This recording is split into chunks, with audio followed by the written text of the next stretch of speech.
was 27 years old, I left a very demanding job in management consulting for a job that was even more demanding, teaching. I went to teach 7th graders math in the New York City public schools. And like any teacher, I made quizzes and tests, I gave out homework assignments. When the work came back, I calculated grades. What struck me was that IQ was not the only difference between my best and my worst students. Some of my strongest performers did not have stratospheric IQ scores. Some of my smartest kids weren't doing so well. And that got me thinking. The kinds of things you need to learn in 7th grade math, sure, they're hard. Ratios, decimals, the area of a parallelogram. But these concepts are not impossible. And I was firmly convinced that every one of my students could learn the material if they worked hard and long enough. After several more years of teaching, I came to the conclusion that what we need in education is a much better understanding of students and learning from a motivational perspective, from a psychological perspective. In education, the one thing we know how to measure best is IQ. But what if doing well in school and in life depends on much more than your ability to learn quickly and easily? So I left the classroom and I went to graduate school to become a psychologist. I started studying kids and adults in all kinds of super challenging settings. And in every study, my question was, who is successful here and why? My research team and I went to West Point Military Academy. We tried to predict which cadets would stay in military training and which would drop out. We went to the National Spelling Bee and tried to predict which children would advance farthest in competition. We studied rookie teachers working in really tough neighborhoods, asking which teachers are still going to be here in teaching by the end of the school year. And of those, who will be the most effective at improving learning outcomes for their students? We partnered with private companies asking which of these salespeople is going to keep their jobs and who's going to earn the most money. In all those very different contexts, one characteristic emerged as a significant predictor of success.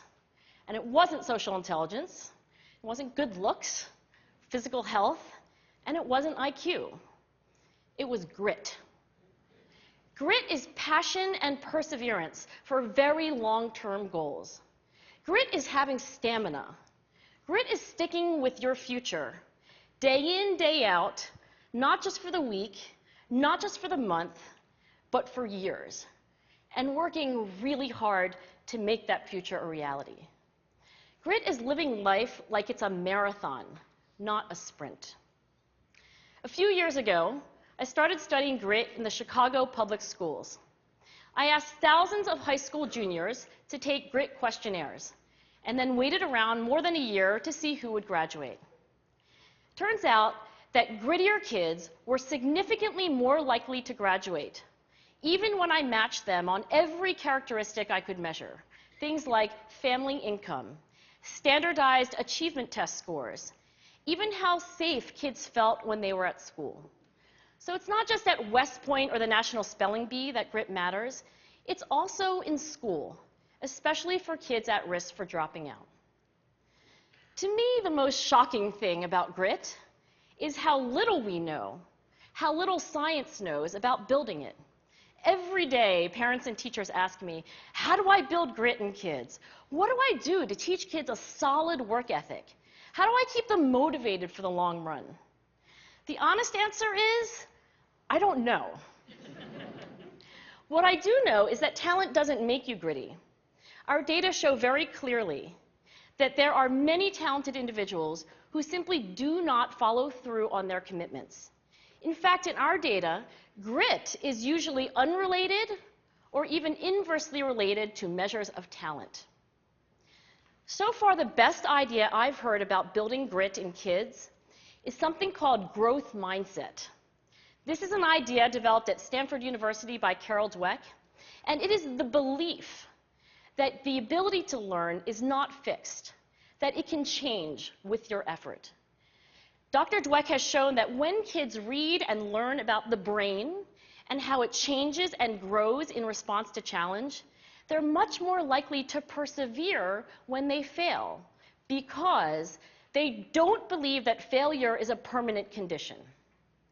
So growth mindset is a great idea for building grit, but we need more.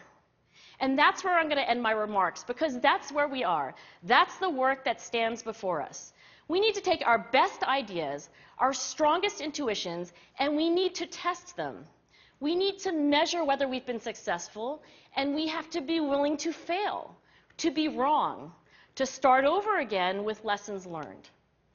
In other words, we need to be gritty about getting our kids grittier. Thank you.